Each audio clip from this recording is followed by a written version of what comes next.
So we've now seen all the countries in Copa America play their first games. How are they ranked? From, of course, great to absolutely woeful. In this video, we're going to find out. That's right, folks, back once again with another video today. It's all about ranking the countries, the 16 countries over in Copa America, how they've performed in their opening matches. Did they win? Did they draw? Did they put up a stellar performance? Or were they absolute dog shit? We're going to get into all of it in a second, of course. Big shout out to the VIPs. They are the patrons, you know you are. And again, if you're new, smash the old subscribe, boys and girls. Of course, big victories for the likes of Argentina, the USA. My tips to go very, very far in this competition. But what about Brazil, Colombia, all those other nations? We're going to get into it right here, right now. Of course, once again, we are trying to do a deep dive into Copa America. So please smash the like, smash the old subscribe. We're trying to get 50 likes and so on these videos over the next coming days. So let's take a look at the performances of the 16 nations over in Copa America. We're going to rank them from A through F. Right then, folks, we're going to take a little look at, of course, the tier list system here, ranking all countries in the competition from A through F. A being absolutely amazing and F being absolutely atrocious. So where do they all rank? Well, we're going to start with, of course, the holders and, of course, World Cup winners, and that is, of course, Argentina. They opened up with a good win over a Canadian side who proved to be can prove to be a hard country to break down. I'm going to not flatter. I'm going to flatter a little bit. Maybe give Argentina an A-grade performance. We expected to win. They delivered. It was not necessarily, blew the opposition out the water, but you could not really have asked for a better start. A lot of nerves, a lot of pressure, perhaps, at the opening game.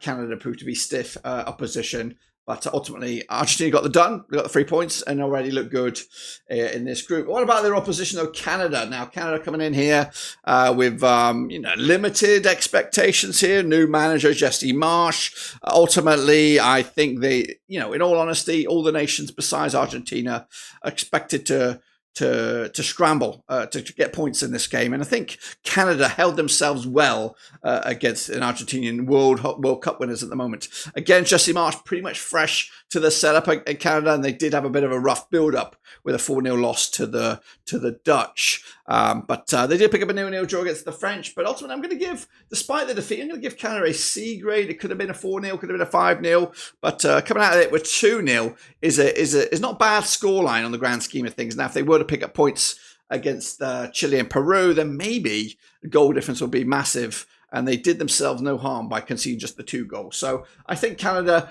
played and performed and got a result better than a lot of us anticipated. I was expecting more of a cricket score, maybe a 4 or 5, but not so good. Meanwhile, Peru, also in Group A, coming in here, and they picked up a draw against Chile. Again, wasn't the most thrilling encounter. So, again, actually, I'm going to chuck these both in at the same time. I was anticipating a Chile victory, so I'm going to put them down here in the D. They did get a point. Maybe I'm not giving Peru credit, but I think I'm going to give them the better of the rubber, the rubber end of the stick here. I'm going to put them in the C grade. I think Peru were more happier with that result than Chile, but Chile have been in the doldrums for some time, and right now they need definitely a big result in the next match. But that, of course, is Argentina. Let's hop over to Group B. The big winners in this one. Let's just go for the normal winners. That was Mexico. They did open up with a win. Business-like performance against fellow CONCACAF nation, Jamaica. But it wasn't that great, wasn't that fantastic. I'm going to put them in the B column. I thought their performance was good, strong, got the clean sheet. 3 points massive, and look okay at the moment. Jamaica, the Reggae boys, a lot of mess going on for them. No disrespect in regards to the squad selection. Leon Bailey was in, he was out. Amari Bell was in and is out. Again, if they have all the players singing off the same hymn sheet, then maybe this Jamaica team, the Reggae boys, could be something else. But unfortunately, they were limp against Mexico. They need a result against Venezuela or Ecuador even in the next game. But it's tough. I'm not going to harm you that much. I just think it was a woeful performance. I'll put you down in the D. But let's take a look at the elephant in the room here. That is Ecuador. Wow, what a shambles. Losing your main man, Emma Valencia, up top, and losing the game against the Valencia side who haven't looked good for years, for decades even. So major surprise there. I thought Ecuador were woeful. Not necessarily they're out, but that week 1 performance, match number 1 performance, is definitely an F grade. I was anticipating to blow away this group, to run away with it, but right now you're going to scramble to get yourselves in that quarterfinal spot where, of course, I tipped you so highly at the start of the tournament. But the big winners really were Venezuela. Wow. Yes, they played against 10 men. Yes, they, of course, only won by the 1 goal. But to come back from a losing position against an Ecuadorian side who realistically should be topping this group and should be making everyone else scramble for that second spot, it's a massive result for Venezuela. And I am putting them up there alongside Argentina, one of the performers of match day number 1. So well done to them. Let's hop on over to Group C. The big winners on this one, probably the USA. They came in here with a bit of a point to prove, score to settle from their pre-tournament matches against Colombia. They got spanked in that one, but come here. I know it was Bolivia. Of course, they are the chief whipping boys of this group, if not the competition. So USA needed to deliver a result. They delivered a result and got me thinking that maybe this USA team are legit. I'm going to put them in the B. I thought the performance was B grade, yeah, they're in contention for top billings. Bolivia, though, we of course knew they were going to struggle. We knew that they're going to struggle in this whole competition.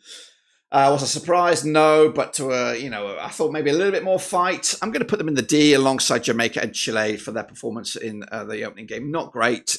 Again, it was pretty much as I was expecting. But if they had got a goal, if they kept it down to 1 goal, then maybe I could have put them up into the C. But not great. Meanwhile, Uruguay again looking good right now under Bielsa ball.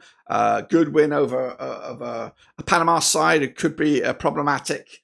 I'm going to put them also top level. Bielsa ball is slowly under the radar, going quite nicely in this competition, even though it's early days. But I think right now, if you're an Argentinian manager of the team here, you're looking at Uruguay thinking these are the guys that we're going to probably have to play some way in this somewhere along this competition to win the whole thing. And then, of course, we do have the other CONCACAF nation, and that was Panama. And again, we were anticipating a defeat. They gave a little bit of good account of themselves, but ultimately not so much. So I'm going to whack them down into the D column as well. Not really great performance as well. Let's hop on over to the big winners in Group D. Of course, it is a very small competition compared to that of the Euros. Big winners, Colombia. Wow. They're up and running. Big points in the bag. A victory for them, but realistically it was against Costa Rica. Sorry, not Costa Rica. It was against Paraguay, fellow South American nation there.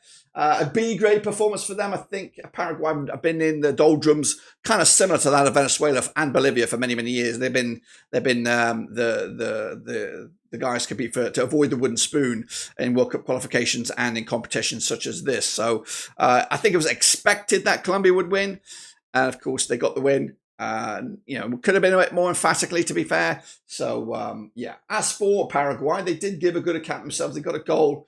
So I'm going to put them, despite the defeat, in the C grade. It's a performance that will hopefully give them encouragement, especially when they do take on Costa Rica in this competition. But we do anticipate Paraguay to not qualify anyway. We had that in the back of our minds to begin with. Of course, the biggest losers, Group D, was Brazil. 0-0 performance against Costa Rica. Who'd have thunk it? Not me. I thought Brazil would blow this group apart. So, wow. Not great start. Sorry.